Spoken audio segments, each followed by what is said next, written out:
याद रखना, ये बिल इतना खतरनाक है, हम सारे समाज को तोड़ने का काम कर रहा है और बिहार और खासतौर से आंध्र प्रदेश की जनता आपके सहयोगी दल को कभी माफ नहीं करेगी।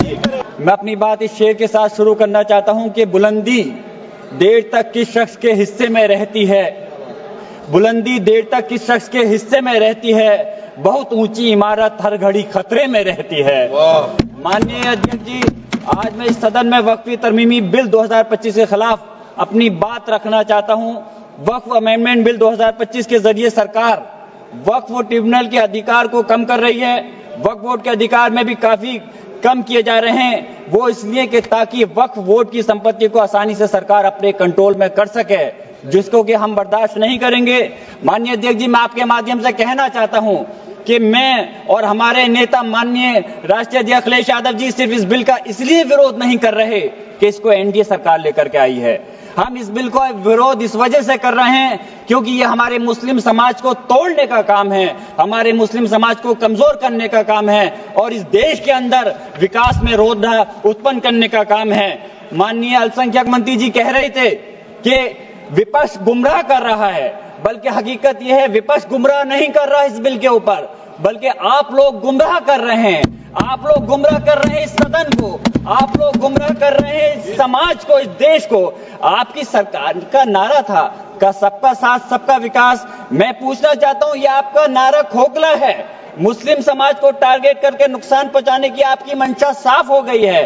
माननीय गृह मंत्री जी श्री अमित शाह साहब भी यहाँ बैठे हुए हैं। मैं कहना चाहता हूं कि माननीय अल्पसंख्यक मंत्री जी कह रहे थे कि जब वो चुनाव में गए थे तो उनसे कहा गया कि वक्फ बिल को लेकर के आया जाए, इसलिए लाए हैं। तो चुनाव के समय तो उनसे ये भी कहा गया था कि 2 करोड़ रोजगार दिया जाए, महंगाई कम की जाए, भ्रष्टाचार कम किया जाए। हमारे लोगों को उस चीज की जरूरत है, वो क्यों नहीं देते?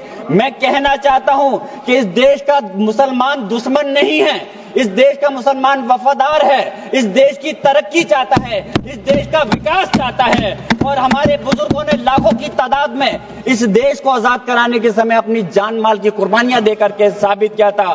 देश का जब बंटवारा किया था माननीय अध्यक्ष जी, तो उस वक्त अगर जो मुसलमानों को प्यार था पाकिस्तान से वो चले गए, जिनको इस हिंदुस्तान से प्यार था, वफा थी, वो आज इस हिंदुस्तान के अंदर है।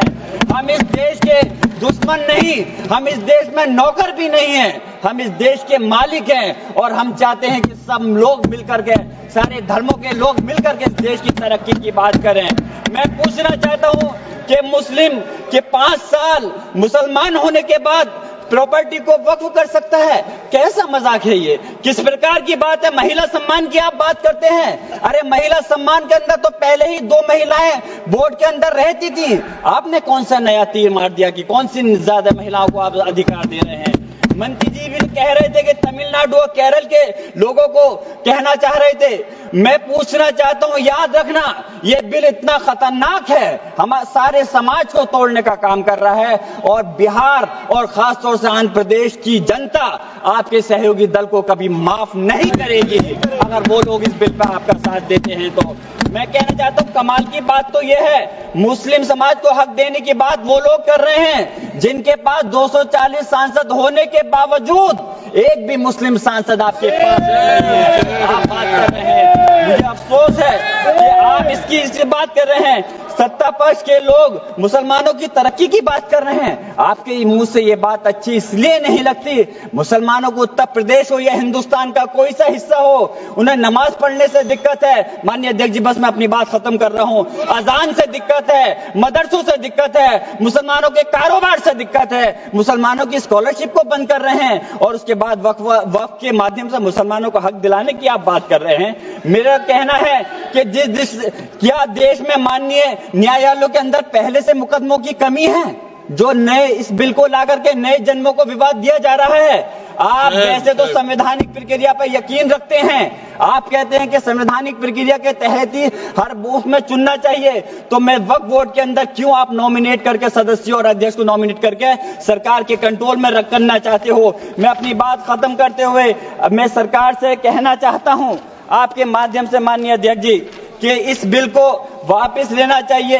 इस बात की वाजिब चिंता है कि ये विधेयक नौकरशाही की ज्यादती को बढ़ावा दे सकता है, जिससे मुस्लिम कम्युनिटी में विश्वास कम हो सकता है। संस्कृति और मजहबी विरासत की हिफाजत कभी भी प्रभावित नहीं होनी चाहिए। मैं आप अलग से मुस्लिम संस्था के आखिरी बात माननीय अध्यक्ष जी, आखिरी बात मैं कंक्लूड कर रहा हूं। मैं पूछना चाह रहा हूं कि दूसरे समुदाय के लोगों को वक्फ बोर्ड के अंदर रखने का क्या मतलब बनता है? क्या आप दूसरे मजहबी संस्थाओं के अंदर मुस्लिम समाज को भी रखने का काम करेंगे?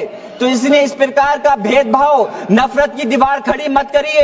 इस देश की तरक्की के लिए सब लोगों को मिलकर के साथ चलना पड़ेगा। मैं अपनी बात इस शेर के साथ खत्म कर रहा हूं माननीय अध्यक्ष जी कि